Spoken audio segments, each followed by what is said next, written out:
आज बहुत ठंड है। आज तो लोग मेरा सरसों का साग और मक्का की रोटियां खाने जरूर आएंगे। यही सोचकर बूढ़ी माँ यानी सावित्री ठंड की परवाह न करते हुए बड़े मन से सरसों का साग बनाती है और फिर मक्का का आटा तैयार कर अपने ढाबे में बैठ ग्राहकों का इंतजार करने लगती है। और तभी एक ग्राहक भी आ जाता है।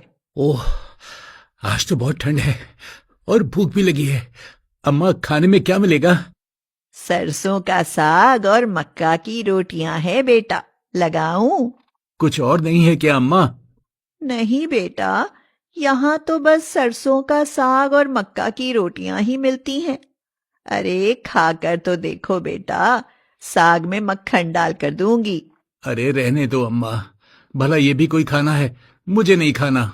यह कहकर वह ग्राहक ढाबे से निकल जाता है और सावित्री उदास होकर उसे देखती रह जाती है। पहले तो लोग सरसों का साग और मक्का की रोटियां बड़े चाव से खाते थे, पर आजकल के लोगों को पता नहीं क्या हो गया है। कोई ऐसा सेहतमंद खाना खाना पसंद ही नहीं करता। बेचारी सावित्री कड़ाके की सर्दी में सुबह सुबह उठती, खेत से सरसों और बथुआ लेकर आती और फिर कांपते हुए किसी तरह सरसों का साग बनाती, मक्का का आटा बनाकर रखती। मगर उनको खाने के लिए पूरे दिन में कोई एक दो ग्राहक ही आते और उसका सारा खाना बेकार ही जाता। इसी कारण सावित्री की कोई आमदनी नहीं हो पाती है और वह अभाव में जीने को मजबूर हो जाती है।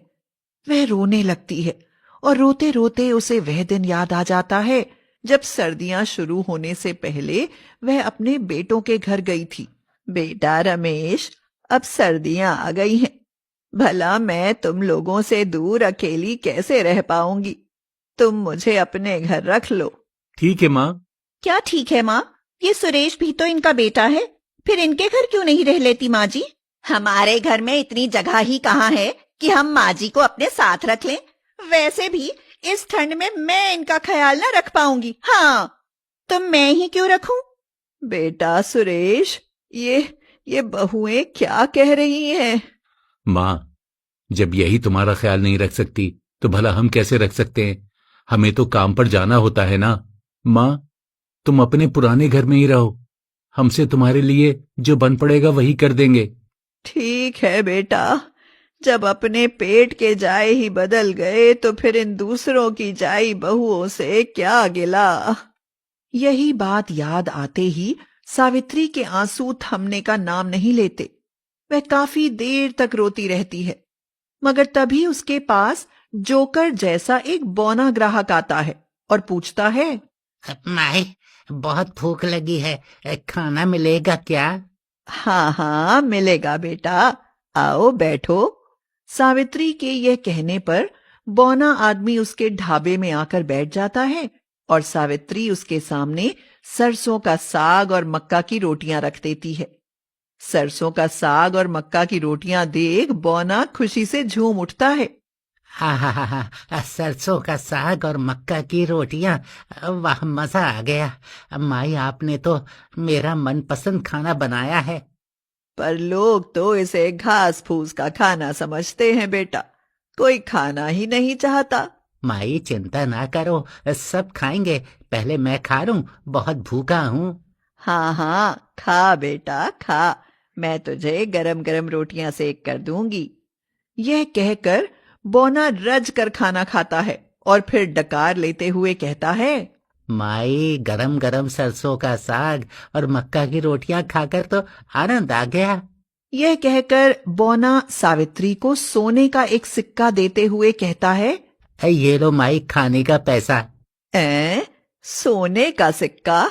अरे ना ना बेटा ना, मैं ये नहीं ले सकती। पर क्यों माई? वो इसलिए बेटा, क्योंकि मेरी रोटियां तो 20 रुपए की हैं और ये सोने का सिक्का तो हजारों का है। इसे तो मैं बिल्कुल ना लूंगी। मैं कोई लालची थोड़ी ना हूं बेटा। पर माई, मेरे पास तो यही पैसा है।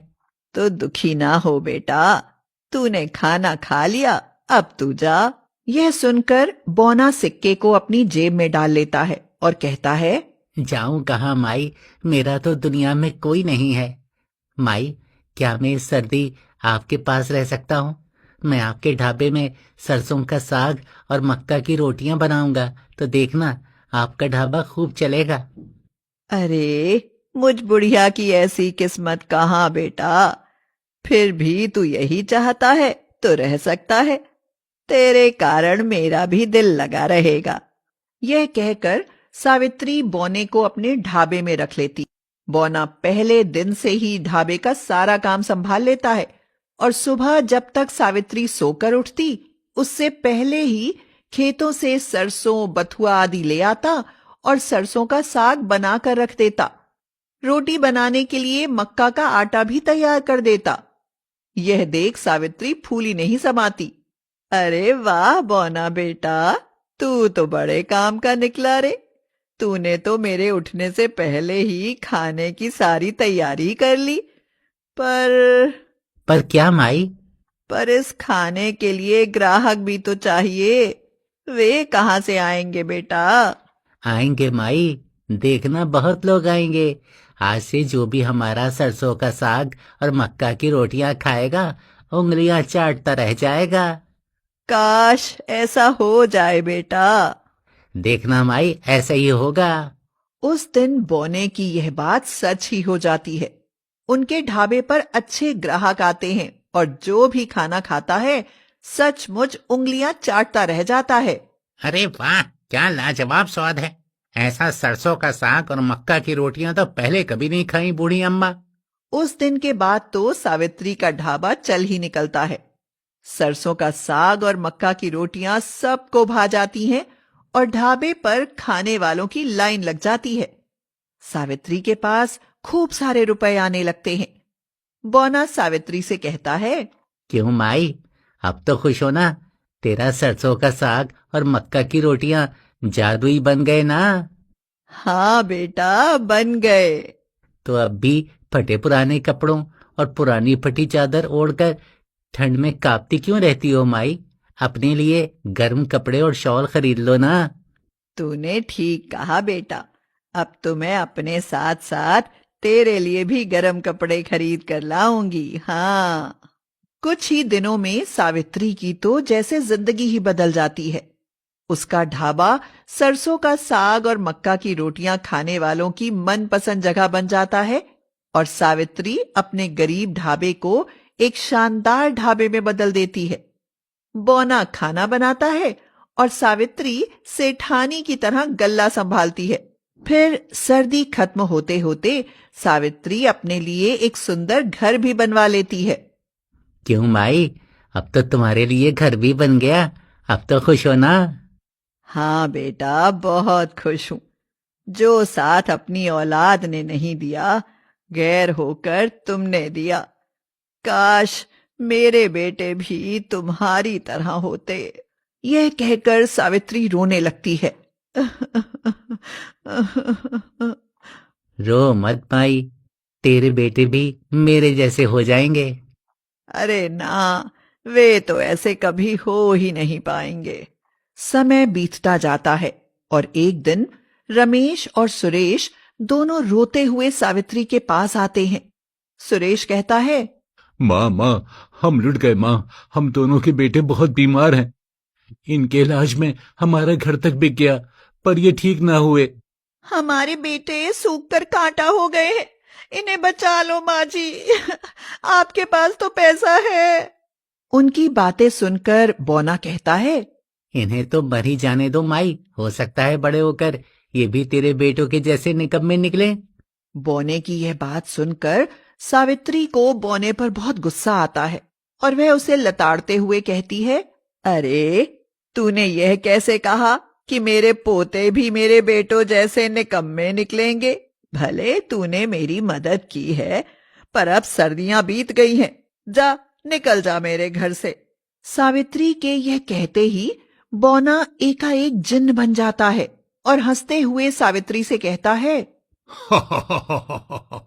ओ माँ, मैं तो बस तेरी मदद करने आया था।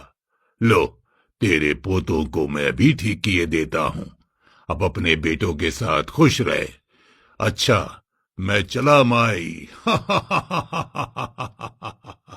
यह कहकर जिन्न सावित्री के पोतों को ठीक करके अदृश्य हो जाता है और सब आश्चर्य से देखते रह जाते हैं।